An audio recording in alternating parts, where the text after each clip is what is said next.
My grandson pushed me down the stairs. They laughed and called me dramatic. 2 weeks later, I made them regret it. Subscribe to the channel and comment where you're watching from. This is a story about finding strength when you're at your weakest and reclaiming your power when the people who should love you the most betray you instead. The porcelain vase shattered across my hardwood floor, its delicate blue and white pieces scattering like confetti. 5 generations of Matthew's women had cherished that vase. Now it lay destroyed at the feet of my 10-year-old grandson, Jason, his face twisted in that unsettling half-smile I'd grown to dread. "Oops," he said flatly, eyes challenging me to react. My son Daniel barely looked up from his phone. "It's just a vase, Mom. Just a vase. Like my grandmother was just an immigrant who carried it across an ocean. Like my mother was just a widow who refused to sell it during the Depression." "Jason needs clearer boundaries," I said during dinner, my voice shakier than I wanted. "This behavior isn't normal." Vanessa, my daughter-in-law, set down her wineglass with exaggerated care. "Not this again, Ellie. Boys will be boys. He's been hurting neighborhood animals," I pressed. "Mrs. Peterson saw him throwing rocks at her cat." "That old bat needs glasses," Vanessa snapped. "And you need to stop criticizing my parenting." Daniel, forever the peacemaker at the expense of truth, smiled weakly. "Let's just enjoy dinner, okay?" Later that evening, I carried my tea tray upstairs, my arthritis making each step a deliberate act. My once elegant Victorian home in suburban Boston had become a battleground since I'd invited Daniel's family to live upstairs after Richard's death 5 years ago. As I reached the top landing, a small figure emerged from the shadows. "Nobody believes you anyway," Jason whispered, face illuminated by the dim hallway light. Something cold and calculating flashed in eyes too young for such malice. I felt a sharp push against my back, deliberate, forceful. The tea tray went flying as I tumbled backward, my body helpless against gravity. Each stair edge bit into my flesh as I fell. The crack of bone, my wrist, sent lightning pain up my arm. "Mom!" Daniel shouted, rushing from the kitchen. Through tears of agony, I managed to speak. "He pushed me. Jason pushed me on purpose." Daniel and Vanessa exchanged glances, not of concern, but exasperation. Vanessa actually rolled her eyes. "Don't be so dramatic, Ellie," she sighed. "Jason says you tripped. Accidents happen at your age." I watched my grandson peek around the corner, that same half-smile playing on his lips. "I know what happened," I insisted, cradling my shattered wrist. Daniel helped me to my feet with ungentle haste. "Mom, maybe this is a sign we should consider other living arrangements, somewhere with professional care. You've been confused lately, imagining things." As they drove me to the hospital, a cold realization settled in my bones, more painful than my broken wrist. My family wasn't just disbelieving me, they were actively conspiring against me. In their narrative, I was just a confused old woman, an inconvenient obstacle between them and what they considered their inheritance. The cast encasing my wrist felt like a shackle, a constant reminder of my helplessness. 2 weeks after the accident, as they insisted on calling it, I shuffled through my bedroom, noticing small changes. My jewelry box slightly ajar, family photos rearranged. The worn leather journal where I'd been writing my memoirs moved from desk to bookshelf. I wasn't losing my mind. They were gaslighting me. "Need anything, Mom?" Daniel hovered in my doorway, his concern a thin veneer over impatience. "I'm fine," I murmured, the lie bitter on my tongue. After he left, I noticed the assisted living brochure peeking from beneath yesterday's newspaper. So subtle, so deliberate. That afternoon, I called Beatrice, my oldest friend from the neighborhood. At 75, she'd embraced technology with a fervor I'd always found amusing. Now, her expertise might save me. "They think I'm going senile," I whispered into the phone, afraid of being overheard in my own home. Beatrice arrived the next day bearing what looked like innocuous decorative items. A vintage clock, a bookend, a small picture frame. Each contained a tiny camera. "Military grade," she whispered with unexpected glee. "My nephew works in security." That night, we placed the cameras strategically around my bedroom and the common areas. My hands trembled, not from age, but from the terrible suspicion of what I might discover. The next morning, reviewing the footage on the secure tablet Beatrice had configured, I watched Jason slip into my room at dawn. He moved with practiced stealth, immediately targeting my jewelry box. His small fingers extracted my sapphire earrings, Richard's last Christmas gift before cancer took him. But the real shock came hours later. Footage showed Vanessa examining the earrings in the kitchen, nodding approvingly before pocketing them herself. "Good eye, sweetie," she told Jason, ruffling his hair. "These are worth at least $1,000. My breath caught painfully in my chest. Over the next week, the cameras revealed an orchestrated campaign.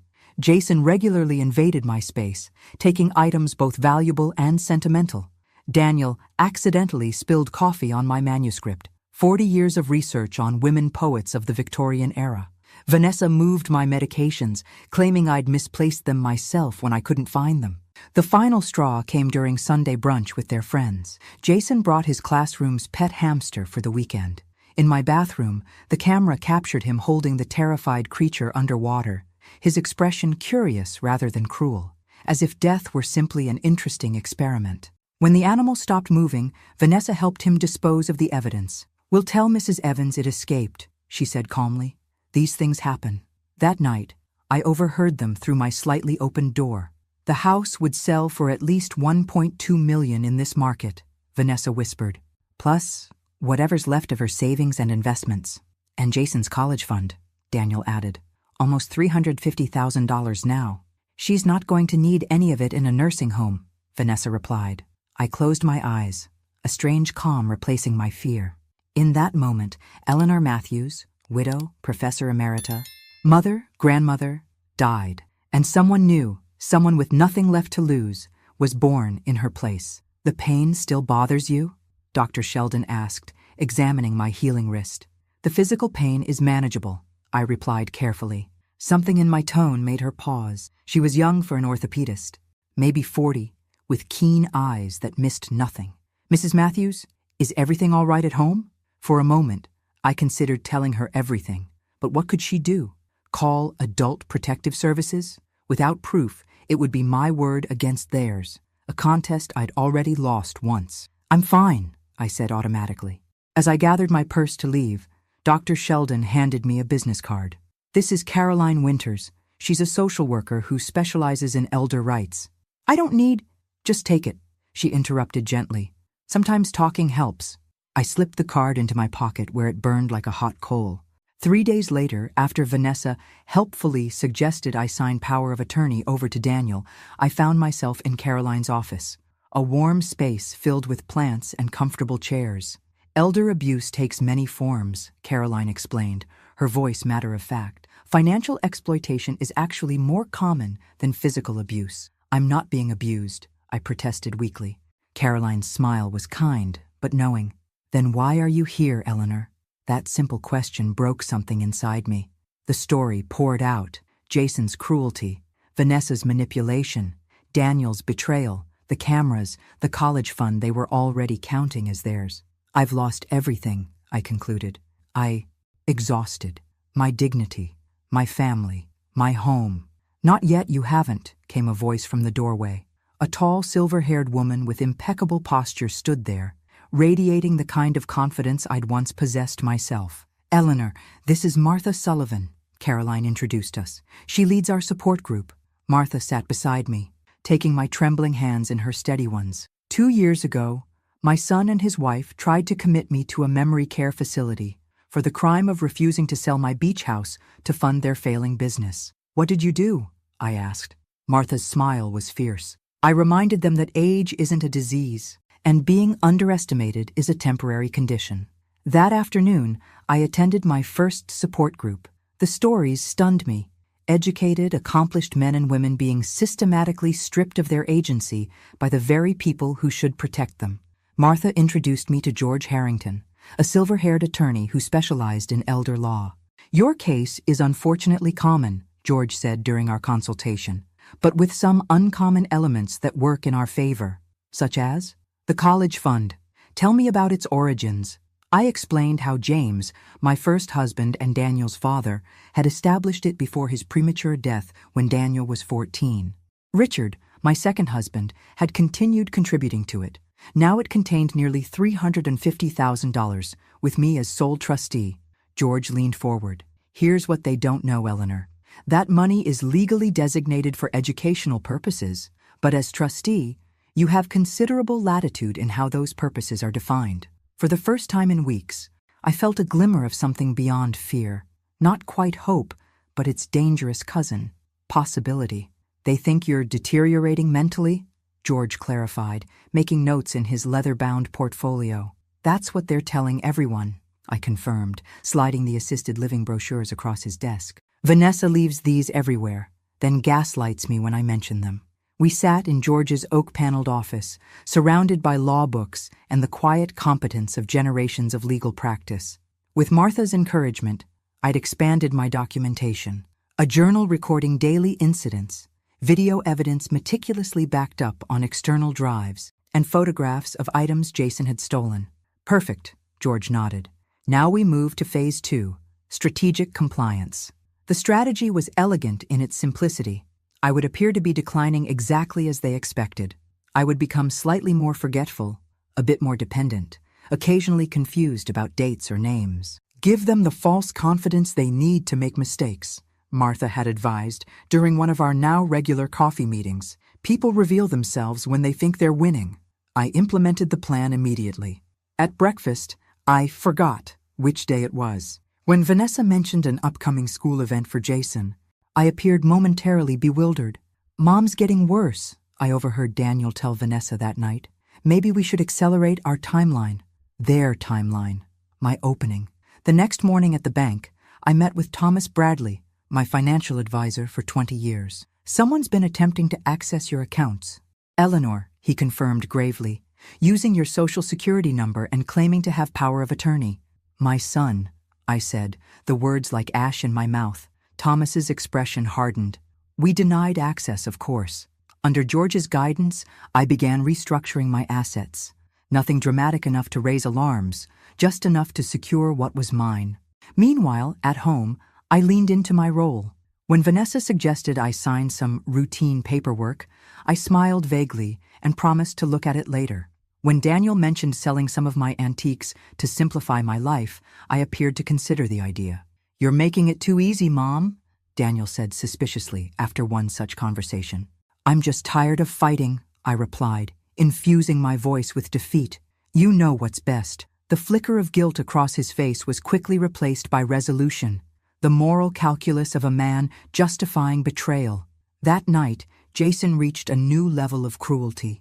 As I reached for my heart medication, I found the bottle empty. Looking for these? He appeared in my doorway, dangling the pills in his small hand. Old people take too many drugs, that's what Mom says. Jason, please.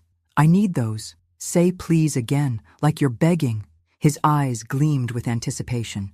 That moment crystallized everything. This wasn't just about money or property.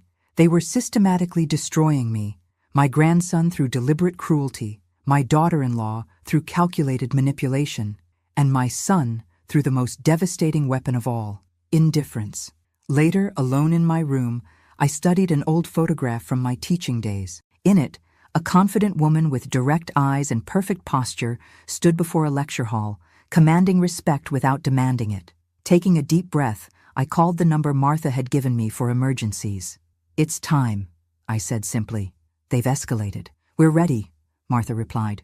The question is, are you? Grandma, when are you going to die? Jason's question, delivered over breakfast with the same inflection he might use to ask for more orange juice, silenced the kitchen. I carefully set down my teacup, noting how even Daniel seemed briefly uncomfortable. Jason, he scolded without conviction. That's not appropriate. Vanessa merely smirked, buttering her toast. He's just curious, Daniel. Children are naturally inquisitive about life cycles. I smiled at my grandson, channeling the strategic compliance George and Martha had coached me on. I don't know, sweetheart. Why do you ask? Dad says we can't convert this place into a gaming room until you're gone. It's taking forever.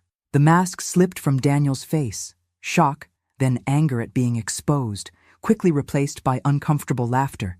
Kids! They misunderstand everything. But he didn't deny it.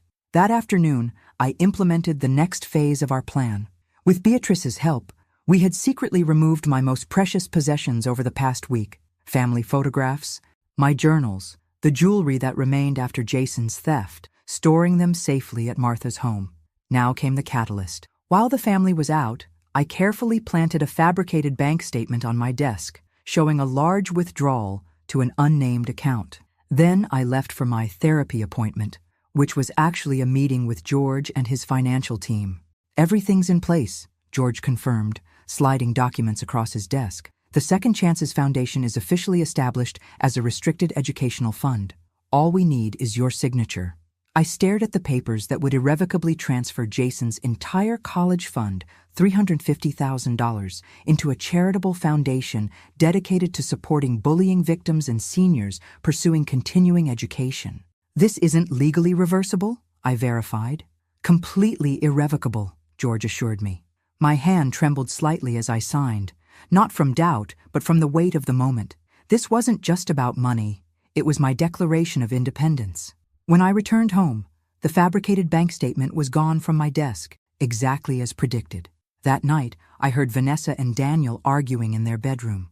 "How could she withdraw that much without us knowing?" Vanessa hissed. "I don't know. The bank won't tell me anything. They keep saying I don't have authorization." "You're her son. What about the dementia angle? Can't we use that?" "I tried. They want formal documentation, medical evaluations. Then get them. That money is for Jason's future, our future." I lay in bed, listening to them plot against me, and felt a strange calm descend. They had shown me exactly who they were. Now it was time to show them who I had become. The following morning at breakfast, Vanessa couldn't contain herself. "Ellie," she began with manufactured concern, "Daniel noticed some unusual activity in your accounts. Large withdrawals. We're worried someone might be taking advantage of you." I blinked, the picture of elderly confusion. "Withdrawals? I don't remember making any withdrawals." "Exactly our concern," Daniel jumped in, relief evident in his voice. "Maybe I should start handling your finances for safety." I frowned, as if struggling to understand. "But I did move some money recently, that education fund, for Jason's college." The temperature in the room plummeted. Vanessa set down her coffee cup with a sharp clink. "What about Jason's college fund?" Her voice had lost all pretense of concern. "I donated it," I said simply, "to a wonderful educational foundation. They help bullying victims and seniors continuing their education. Isn't that lovely?" With the fund irrevocably transferred to the Second Chances Foundation, I began implementing the next phase of my plan. I subtly began removing remaining personal items from the house, documents and mementos still untouched by Jason's theft, and stored them at Martha's. During this process, I discovered something disturbing in the porcelain. Letters Daniel had written to Richard years ago, complaining about how I was controlling and never supported him. A complete distortion of reality. I had sacrificed everything for him after his father died, working 2 jobs to put him through college. Even more disturbing were medical records showing Jason had been diagnosed with conduct disorder, a serious condition characterized by persistent antisocial behavior. The reports showed doctors had recommended intensive therapy, but Vanessa had refused treatment, considering it an unnecessary stigma. The surveillance footage continued capturing evidence of Jason's behavior, including an incident where he deliberately broke several family photographs, while Vanessa simply sighed and said, "Kids will be kids," before hiding the damage. I continued my performance of cognitive decline, forgetting names, and appearing confused about dates. The strategy worked perfectly. Daniel and Vanessa relaxed their vigilance, convinced I was no longer a threat to their plans. During this time, I met secretly with Caroline, who documented signs of neglect and emotional abuse. We compiled a detailed dossier of the treatment I was receiving. "What if I'm wrong?" I confessed to Caroline during one meeting. "What if they really care about me, in their way?" Caroline gently presented our evidence and replied, "Love is shown through actions, not empty words. You deserve dignity." Ellie.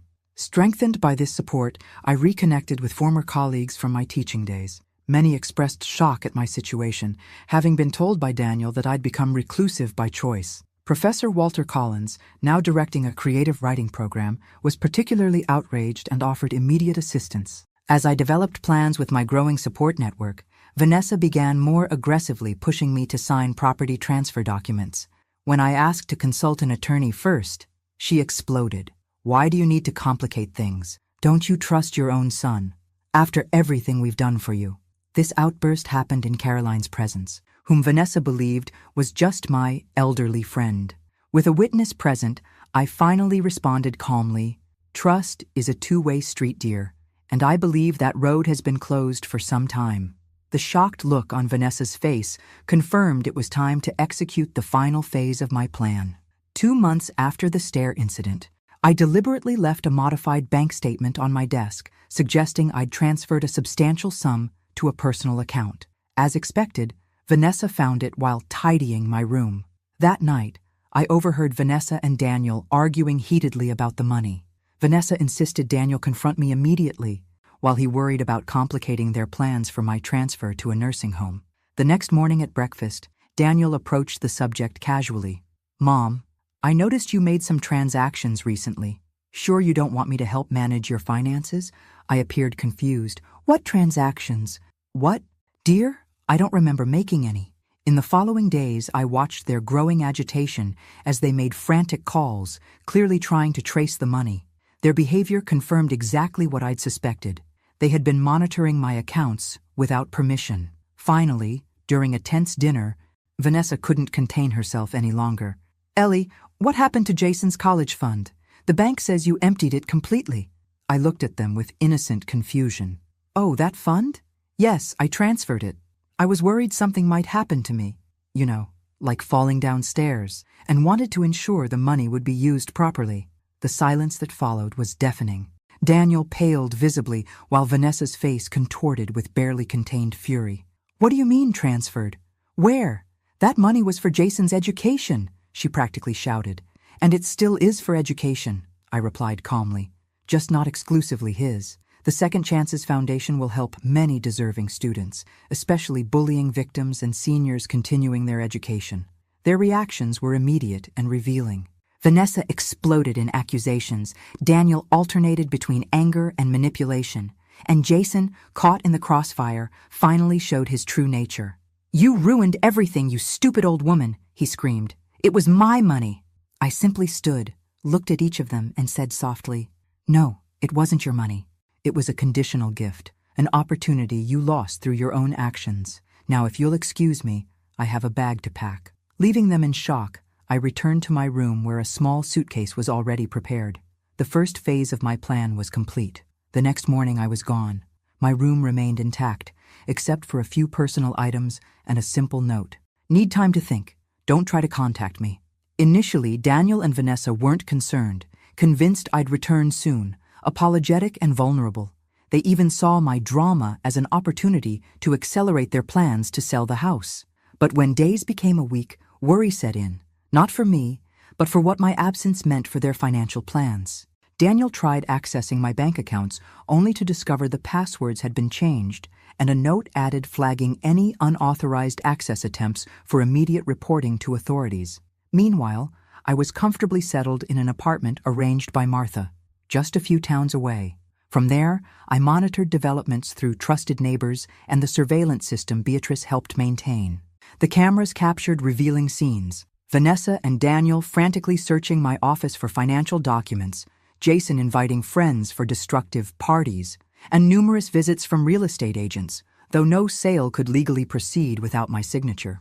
2 weeks after my departure, I executed the next phase. George sent a formal letter notifying Daniel and Vanessa they were violating the terms of our verbal housing agreement and had 60 days to vacate the property.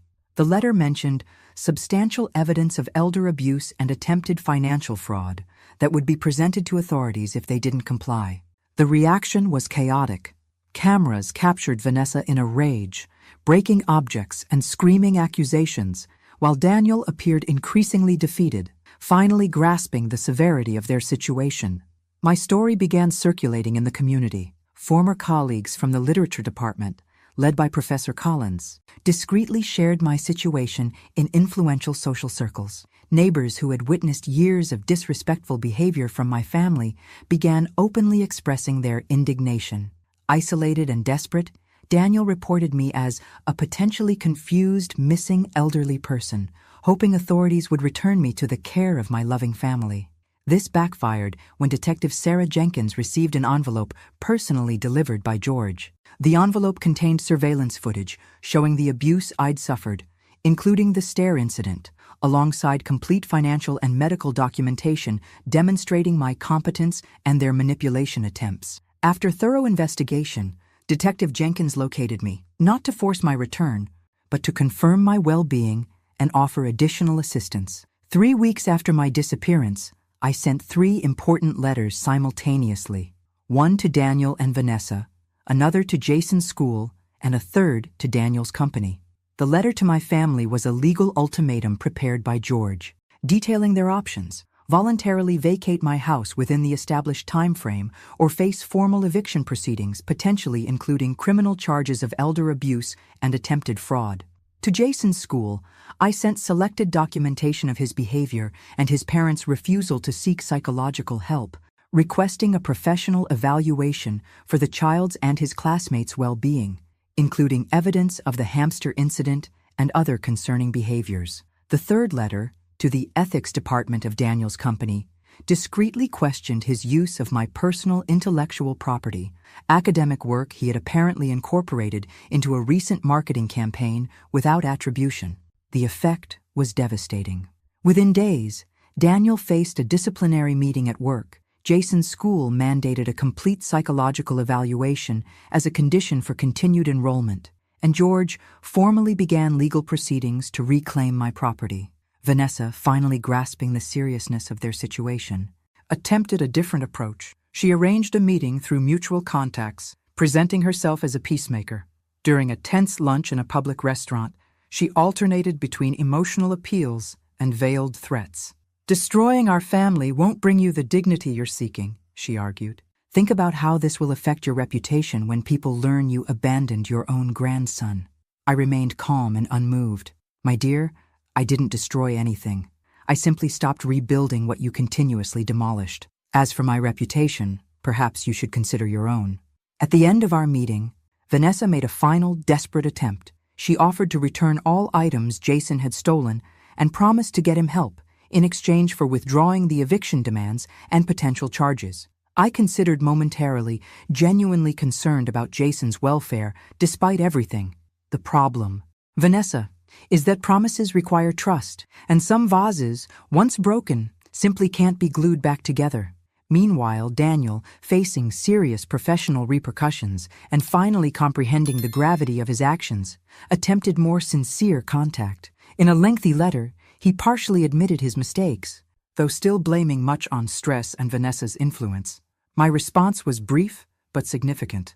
"Growing up isn't optional, Daniel. It's necessary. And it usually happens when we face the consequences of our choices, not when we avoid them." As the eviction deadline approached, family dynamics imploded completely. Daniel and Vanessa began blaming each other with explosive arguments that neighbors could hear. Jason, sensing the tension and left unsupervised, intensified his destructive behavior, culminating in a school incident resulting in temporary suspension. Observing from the safe distance provided by Martha and my support network, I faced my own moral crisis. How far had my quest for justice turned into revenge, and what was the emotional cost for everyone involved, including myself? 3 months after extensive legal proceedings, multiple hearings, and failed contestation attempts by Daniel and Vanessa, the eviction was finally executed. They were forced to leave my house, moving to a much smaller apartment across town. The public humiliation was intense, especially for Vanessa, whose real estate business suffered when the story circulated in elite social circles. Daniel, facing probation at work and a disintegrating marriage, finally sought therapy. There he began confronting toxic patterns dating back to his childhood, not due to my failings as he'd long believed, but from his own inability to establish healthy boundaries and take responsibility. Jason's mandatory psychological evaluation revealed advanced conduct disorder requiring immediate intervention. Reluctantly, Vanessa agreed to intensive therapy for her son, though she continued publicly blaming me for the trauma I'd caused the family. Having reclaimed my house, I experienced conflicting emotions walking through the empty rooms. The victory felt strangely hollow. Although I'd regained my autonomy and dignity, the price was the permanent loss of relationship with my son and grandson. Concerned about the direction my life had taken, I sought counsel from Caroline, who had become a trusted friend. "You didn't destroy your family, Ellie," she reassured me. "You simply stopped allowing them to destroy you.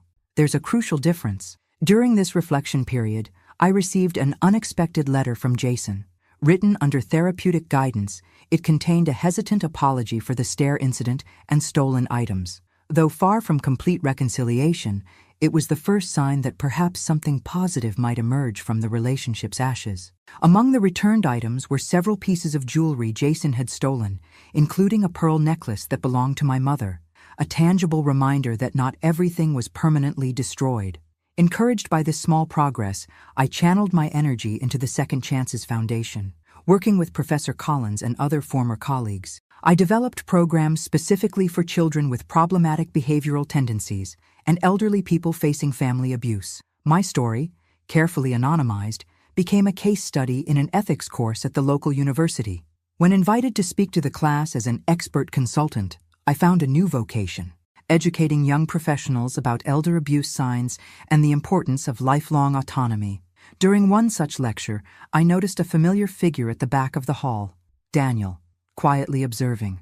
He didn't approach, and I didn't publicly acknowledge his presence, but his being there suggested he might finally be beginning to understand. Meanwhile, Martha's health suddenly deteriorated, and she was hospitalized with a serious prognosis. I remained at her side daily, returning the unwavering support she had given me in my darkest moments. In this hospital setting, surrounded by life's fragility, I began considering forgiveness's true meaning, not as a gift to those who hurt me, but as release for myself. 6 months after the eviction, my life had found a new rhythm. My home, once an emotional battleground, was renovated and transformed into a welcoming space reflecting my own tastes and needs. One bedroom became a writing studio where I finally resumed the manuscript Jason had ruined. The Second Chances Foundation was flourishing, having awarded its first 10 scholarships. I found deep satisfaction in helping both traumatized youth and elderly people seeking reinvention, both groups with whom I now intimately identified. Distinguished Service to the Community, read the citation, as Mayor Thompson presented me with the Maxwell Foundation Community Leadership Award for creating educational opportunities for vulnerable populations through the Second Chances Foundation. Flashbulbs popped as I accepted the Crystal Trophy, my first public recognition since the foundation's establishment 9 months earlier. The irony wasn't lost on me. From being dismissed as a confused old woman to receiving accolades before Boston's educational elite. In the audience sat my new circle: Martha, elegant in midnight blue; Caroline beaming proudly; George and his wife nodding approvingly; Beatrice discreetly wiping tears; Professor Collins giving me a thumbs up. Family I had chosen rather than been born to. Thank you, I began my acceptance speech. Second chances aren't just about new opportunities. They're about reclaiming your own narrative when others have tried to write your ending for you. As I spoke about elder empowerment and educational access, I noticed movement at the back of the hall. Daniel slipped in, standing awkwardly against the wall. Our eyes met briefly before I continued my address. After the ceremony, amidst congratulations and photograph requests, he approached hesitantly. "That was a wonderful speech, Mom." "Thank you for coming," I replied, surprised by his presence. "How's Jason?" Daniel's expression clouded. "Struggling. The intensive therapy program is helping, but the doctors say his condition is complicated. Years of enabling made everything worse." "How are you managing with work?" I asked, genuinely concerned despite everything. "Better. The ethics investigation was settled. I have to take corporate responsibility training, but I kept my job." He paused awkwardly. "Mom, I've been thinking about what you said, about trust being hard to rebuild. I'd like to try, if you're willing." Before I could respond, Martha appeared at my elbow, protective as always. "Eleanor, the foundation donors are waiting to meet you. This is my son, Daniel," I introduced them. "Daniel, this is Martha Sullivan, my closest friend." Martha's assessment was swift and uncompromising. "So you're the son who didn't believe his mother was pushed down the stairs." Daniel flushed, but met her gaze directly. "Yes, I'm trying to make amends for that and many other failures." After Martha walked away, Daniel released a tense breath. "Your friends are formidable." "They protected me when I needed it most," I replied simply. Daniel then shared surprising news. "I filed for divorce, from Vanessa. It was finalized last month." "I'm sorry," I said automatically. "Don't be. It was long overdue. After everything came to light, I realized how much I'd surrendered my own judgment to hers, how I'd betrayed you to keep peace with her. And Jason, how is the custody arrangement?" "I have primary custody. Her career has always come first. She sees him every other weekend when it's convenient for her schedule.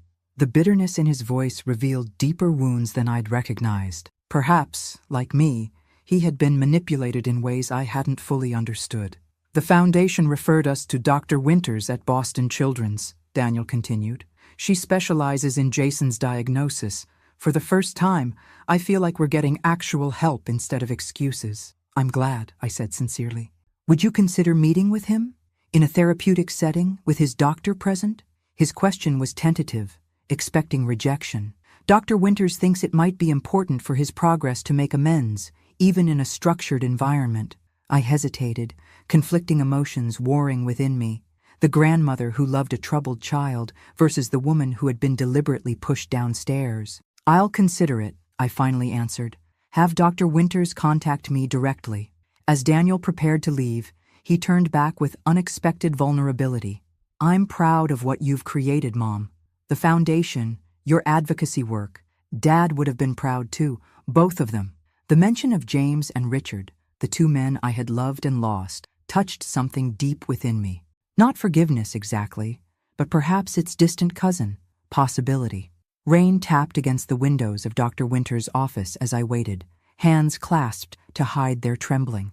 3 months of careful preparation had led to this moment. My first supervised meeting with Jason since the confrontation. Dr. Rebecca Winters, a serene woman in her 50s with kind eyes and no-nonsense demeanor, had prepared me thoroughly for what to expect. Jason has made progress, she'd explained during our preliminary consultation, but his journey is just beginning. He started developing empathy, but it remains intellectual rather than intuitive for him. The door opened, and Daniel entered first, nodding encouragingly to someone behind him. Then Jason appeared, taller than I remembered, his face thinner, eyes wary. At nearly 11, he stood on the cusp of adolescence, that dangerous territory where childhood cruelty could either be redirected or calcify into something more permanent. "Hello, grandmother," he said formally, using the title Dr. Winters had suggested, rather than the more intimate, Grandma. "Hello, Jason," I replied, my voice steadier than I expected. Dr. Winters guided us through the carefully structured interaction. No physical contact, no unscripted exchanges, no discussions of the inheritance or family conflict, just controlled communication focused on accountability and boundary setting. "Jason has prepared something he would like to share," Dr. Winters prompted after preliminary exchanges. Jason withdrew a sheet of paper from his pocket, unfolding it with unusual care. "I have written an accountability statement," he explained mechanically, "about the stairs." My chest tightened as he began to read. "I, Jason Matthews, acknowledge that I deliberately pushed my grandmother down the stairs on February 12th. I did this because I was angry that she suggested I needed boundaries. I knew it would hurt her physically. I lied about it afterward because I didn't want to get in trouble. When she got hurt worse than I expected, I was scared but also didn't care much about her pain." He continued reading, his voice flat but the content revealing. Acknowledgement of stealing my belongings, destroying my manuscript, tormenting animals, and taking pleasure in causing distress. The clinical precision of his admissions was somehow more chilling than any emotional outburst. "My actions show a pattern of harmful behavior," he concluded. "I am working with Dr. Winters to understand why I do these things and develop healthier responses." When he finished, he folded the paper carefully and placed it on the coffee table between us, then studied my reaction with analytical curiosity rather than remorse. "Thank you for your honesty, Jason," I said, following Dr. Winters' coaching. The session proceeded according to plan, structured exchanges, therapeutic interventions when needed. Careful boundary maintenance throughout. Jason's responses remained calculated, his participation performative rather than emotionally engaged. Yet there were flickers of something promising, moments when the script fell away and a real child peeked through the careful facade. As our time concluded, Dr. Winters asked if I had any final thoughts to share. "I want you to know something important, Jason," I said, meeting his eyes directly. "What happened between us doesn't define who you can become. You're young, with many paths still open before you. The choices you make from this point forward matter more than the mistakes behind you." For the first time, something unscripted flickered across his face, confusion, perhaps, or the dawning recognition that the woman before him was not the doormat he remembered. "But you're still not giving back the college money," he stated flatly. Daniel tensed, but Dr. Winters held up a hand, allowing me to respond. "The foundation money is helping many students, including some with challenges similar to yours," I explained calmly. "If you continue your therapeutic work and maintain academic progress, you could apply for a scholarship yourself when the time comes." His eyes narrowed slightly, calculating this new information. "So I could still get money for college?" "You could earn a scholarship, yes, based on merit and need, like anyone else." The distinction wasn't lost on him. For perhaps the first time in his life, Jason was confronting the concept of earning rather than simply taking or being given. After the session, Dr. Winters offered her assessment. "This was productive," she noted. "Jason's conduct disorder presents significant challenges, but I'm seeing incremental progress. His accountability statement, while emotionally detached, represents cognitive advancement in understanding causality and responsibility." "Will he ever develop genuine empathy?" I asked, the question that had haunted me since discovering the extent of his cruelty. Dr. Winters chose her words carefully. "In severe cases like Jason's, emotional empathy often remains limited, but cognitive empathy, understanding others' perspectives intellectually, can be developed. With consistent therapy and appropriate boundaries, many patients learn to function ethically even without the emotional component most people take for granted." "Are you nervous?" Martha asked, adjusting the collar of my navy blue blazer as we stood in the university auditorium lobby. 18 months had passed since that fateful fall down the stairs. 18 months of rebuilding, reclaiming, and reinvention. "A little," I admitted. "It's been decades since I lectured. Today marked my return to academia, not as the timid adjunct I'd become after marrying Richard, but as a visiting professor teaching a seminar on elder advocacy and autonomy to graduate social work students. Caroline had arranged it, convinced my first-hand experience would provide valuable insights beyond textbook theories. "You'll be magnificent," Martha assured me, squeezing my hand before taking her seat in the audience. As I approached the podium, scanning the eager faces of 36 graduate students, I felt an unexpected calm settle over me. This wasn't the frightened woman who had once been pushed downstairs. This was Professor Eleanor Matthews, survivor and advocate. "Dignity isn't automatically diminished by age," I began, my voice strong and clear. "Yet our society often equates gray hair with declined competence, creating vulnerability that can be exploited, sometimes by the very people entrusted with our care." For the next hour, I shared both research and personal insights on recognizing signs of elder abuse, establishing healthy boundaries, and maintaining autonomy as we age. The students' engagement was palpable, their questions thoughtful and probing. As the session concluded to enthusiastic applause, I noticed a familiar figure in the back row, Daniel, who had started attending therapy himself over the past year, working to understand the patterns that had led him to enable both Vanessa's manipulation and Jason's concerning behavior. "That was incredible, Mom," he said as the room emptied. "The way you transformed something painful into education for others. It's inspiring." "Thank you for coming," I replied, genuinely touched by his presence. Our relationship remained a work in progress, cautious, bounded by careful respect rather than blind trust, but gradually healing through consistent effort on both sides. "How is Jason doing at the new school?" I asked as we walked toward the reception area. "Better. The structured environment helps. His therapist says he's showing real progress in impulse control." Daniel paused, then added with careful honesty, "He still struggles with emotional empathy, but he's learning to consider consequences before acting. They're calling it progress by proxy, doing the right thing even if it's not for the conventional reasons." I nodded, accepting this realistic assessment. Jason's journey would be lifelong, his challenges complex, but the critical intervention had finally happened. Later that afternoon, I met with the Second Chances Foundation board to review our expanding programs. What had begun with Jason's diverted college fund now included corporate partnerships, matching grants, and an endowment ensuring its continuation beyond my lifetime. "The therapeutic education program has shown remarkable success," Professor Collins reported. 12 students receiving specialized support this semester alone. One of those students was Jason, though the board members, apart from Collins, remained unaware of the personal connection. His application had been evaluated by independent reviewers.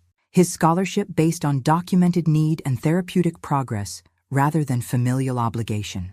That evening, Martha hosted a small dinner party celebrating both my successful lecture and the Foundation's latest achievement. My chosen family gathered around her dining table: Carolyn, Beatrice, George and his wife, Professor Collins, and several new friends from my advocacy work. To Eleanor, Martha toasted, raising her glass, who reminds us that our third act can be our most powerful.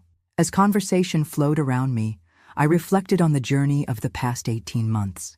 The path from victim to victory hadn't been straight or simple. I still carried scars, both physical and emotional.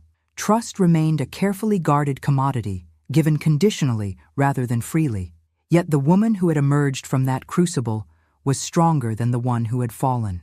More discerning in relationships, more confident in boundaries, more purposeful in actions. Later that night, alone in my home, now truly mine again in every sense, I stood at my bedroom window, gazing at the garden I'd replanted after they left. Spring bulbs were emerging, their tender shoots pushing determinedly through still cold soil toward sunlight and possibility. At 75, I had finally learned what had eluded me my entire life. That validation comes not from others' approval, but from honoring your own truth. That family can be chosen rather than merely inherited. That boundaries aren't selfish but essential. And that sometimes the greatest act of love is simply saying no more. Eleanor Matthews, I whispered to my reflection, you are exactly where you're supposed to be.